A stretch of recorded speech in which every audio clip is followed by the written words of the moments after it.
selamat bertemu kembali di mata pelajaran seni budaya bersama Bapak Dwi Sinaga.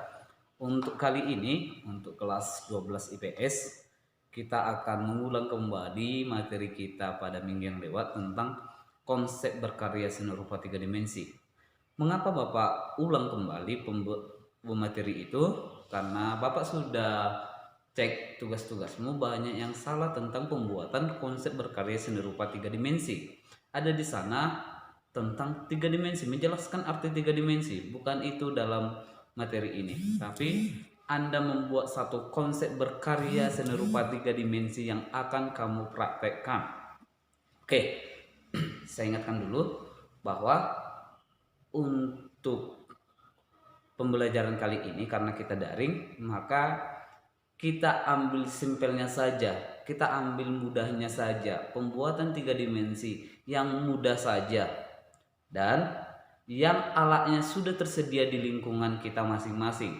Jadi nggak usah mencari alat atau bahan yang sulit, ya. Bapak ingatkan, nggak usah mengambil alat dan bahan yang sulit, tapi ambil saja alat yang sudah ada di rumahmu sendiri atau bahan yang mudah Anda cari.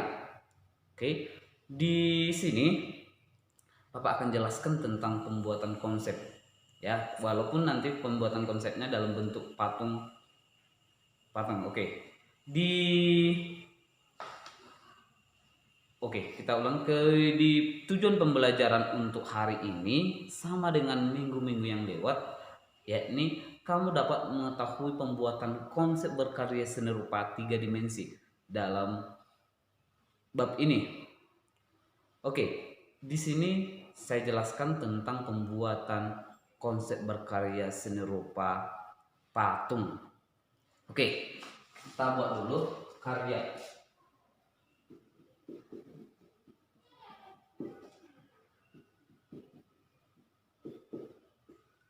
Oke, karya seni rupa. Oke ya, karya seni rupa. Bapak ingatkan kembali bahwa karya seni rupa itu dibagi menjadi dua. Satu itu jadi 2 dimensi,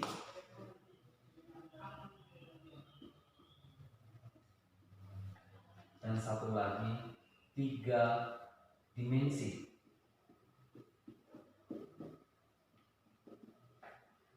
Oke, di 3 dimensi.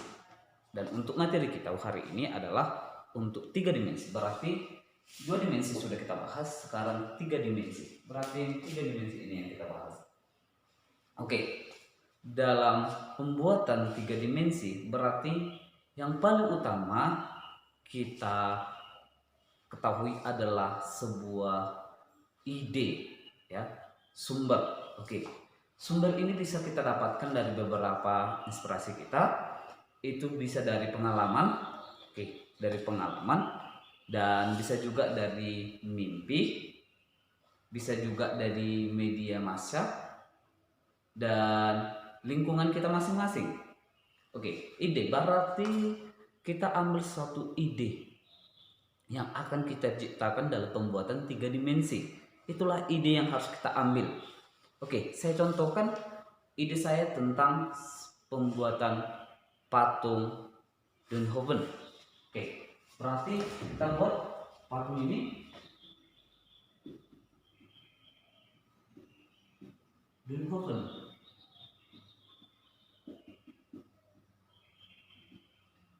Oke, berarti kita di sini tadi pembuatan patung Dunhoven. Berarti tokoh yang kita ambil di situ adalah Pastor Dunhoven. Berarti objek yang akan kita lukiskan adalah wajah Dunhoven. Kita lukiskan, maaf tadi kita buat satu karya 3 dimensinya atau buat patung itu 3 dimensi adalah Opung Dunhoven atau Dunhoven.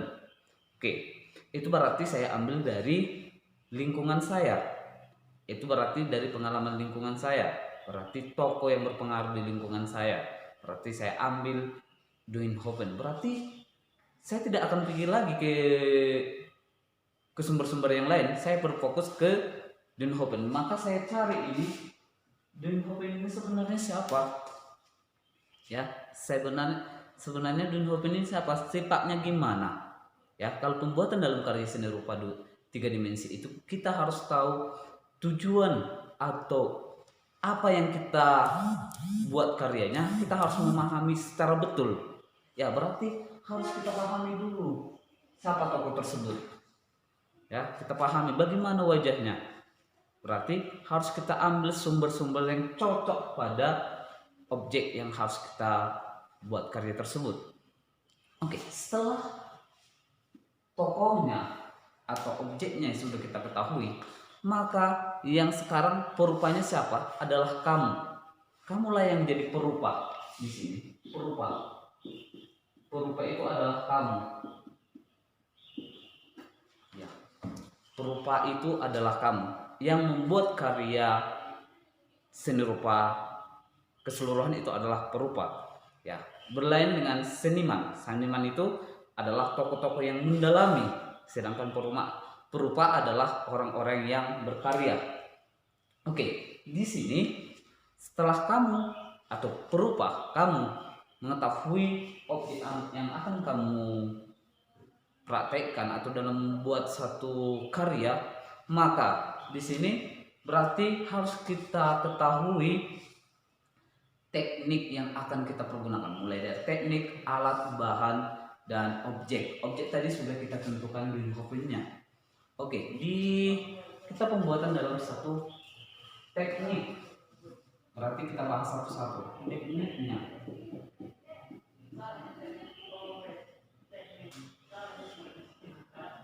Oke, teknik-teknik dalam pembuatan karya seni rupa tiga dimensi itu sangat banyak, ya. Baru kita, oke, ini tadi kita jelaskan dulu. Sini bahan.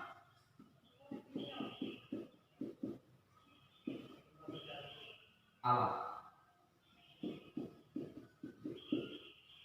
dan objek. Oke, yang empat ini harus berhubungan. Oke, kita tentukan dulu bahan. Yang paling utama adalah bahan. Oke, bahan yang akan saya pergunakan itu adalah tanah liat.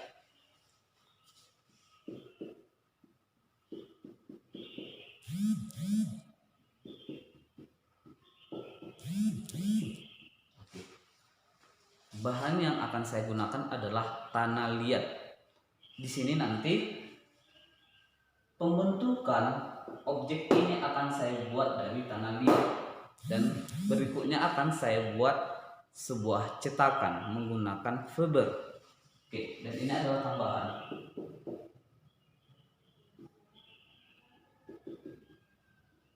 Ini hanya untuk tambahan saja. Oke, dalam pembuatan patung tadi bahan sudah kita tentukan. Sekarang alat, berarti alat untuk menggunakan tanah liat itu berbeda dengan alat yang dipergunakan untuk mematung pakai ukiran, ya, atau pahatan. Beda, ya, karena ini sistemnya adalah lunak, ya. Ini lunak, berarti alat-alat yang kita pergunakan adalah sedih,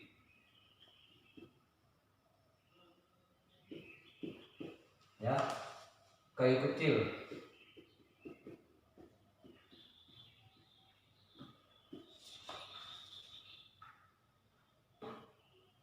dan lain-lain. Oke, ini sedip ini bisa kamu cari nanti di internet gimana bentuk-bentuknya, karena ini buat sangat banyak bentuknya. Itulah yang digunakan dalam penggunaan tanah liat. Objek tadi sudah kita buat bahwa objek ini itu adalah tokoh di lingkungan,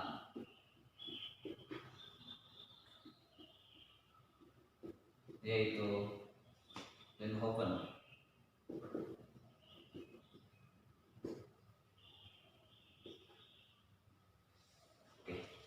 Baru setelah semuanya didapat, tinggal teknik yang kita buat. Seperti yang kita pelajari di materi sebelumnya, bahwa teknik itu sangat banyak. Teknik itu sangat banyak dalam pembuatan patung dari tanah liat. Maka saya tentukan dulu tekniknya apa? Oke, saya buat tekniknya, teknik pijit.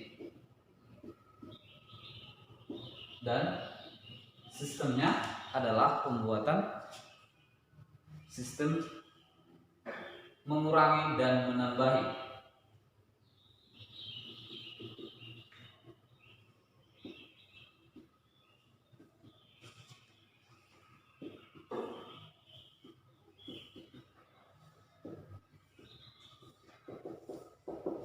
Sistemnya adalah mengurangi dan menambahi.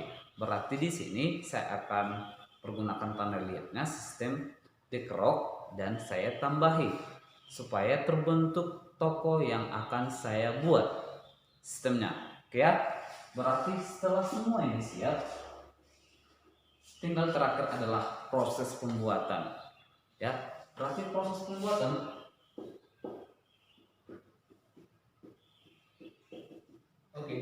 sekarang berbicara namanya proses. Ya, di proses ini berarti kita harus ada sistem tahapan. Oke ya, sistem tahapan. Berarti tahap pertama itu apa? Tahap pertama. Oke, tahapan pertama adalah pengolahan bahan. Oke.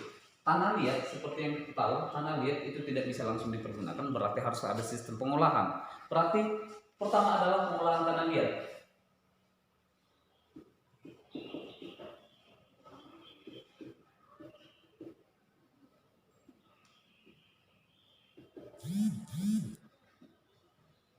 Pengolahan tanah liat, seperti yang kita tahu bahwa tanah liat yang bagus adalah tanah liat yang sudah dikurangi pasirnya atau pengolahannya sudah kita lakukan. Itu bisa kamu cari nanti bagaimana sih pembuatan pengolahan tanah liat. Oke, itu bisa kamu cari. Oke, setelah tanah liatnya bagus, alat sudah tersedia, alat dan bahan sudah tersedia. Tahap 2, persiapan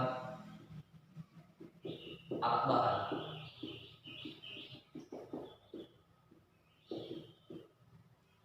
Yang ketiga, tahap ketiga adalah pembuatan atau membuat satu sketsa. Ya, kalau dalam sendiri 2 dimensi ada pembuatan sketsa. Di sini kita membuat namanya pembuatan sketsa atau objek tokoh itu. Ya. Ada menggunakan proporsi anatomi. Berarti kita dibuat di sini di bagian 3 adalah pembuatan sketsa dalam 2 dimensi. Berarti di sini pun ada pembuatan sketsa atau gambaran, pembuatan gambaran.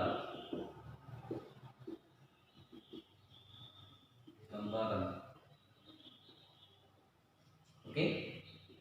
Tahap berikutnya setelah kita membuat gambaran, berarti kita buat satu bentuk, ya, bentuk yang sudah menyerupai 50% dari objek yang kita buat. Berarti harus ada tahap 4, berarti proses pembuatan 50% karya kita.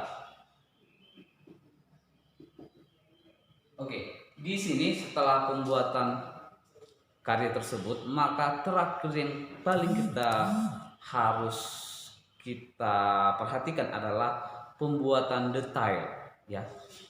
Karena mungkin ada beberapa toko itu harus menggunakan namanya kekasan tersendiri. Jika kita tidak membuatan kekasan tersendiri, maka objek itu terasa tidak cocok.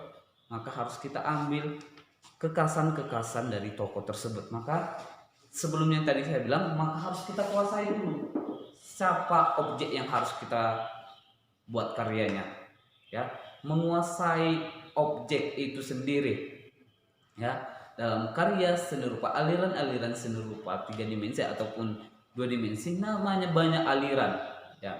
Ada beberapa contoh ini, kita hanya mengambil simbolnya saja, ya, bentuknya saja, bukan kita buat harus hiperaktif, hiperrealis, tapi kita ambil hanya simbol-simbol atau kekasan dia aja.